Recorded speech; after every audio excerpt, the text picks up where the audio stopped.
এটা কিন্তু কাজে লেগে যাবে কিন্তু ভাই। দাঁড়া বলতে দে। 500 টাকা করে কেন দিতে হবে? কমিটির টাকা নেই? আরে কমিটি টাকা আছে ব্যাংকে।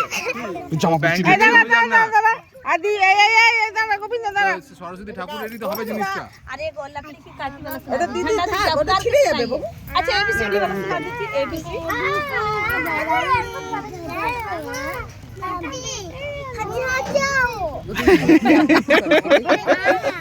আচ্ছা বলো না না ওইটা নয় ওই যে बोलो ए গানটা করে एबीसीडी ए কি করে ওইখানে ছড়া বলতে হবে, তাহলে চকলেট দেবো। এটা চকলেট ছড়া। ছড়া চল একদম খেয়েছো তো চল খেয়েছো তো আতা কাছে বলবে তুই কি বলবি নেই তুই জামা প্যান্ট ছিঁড়ে দিল দেখো। এমন বদমাইশ করেছে তোকে দাদু। দেখো চুলগুলো টেনে ছিল একটু বাড়িয়েছে, কে জানে। কি হয়েছে আপনি কিছু বলবেন না?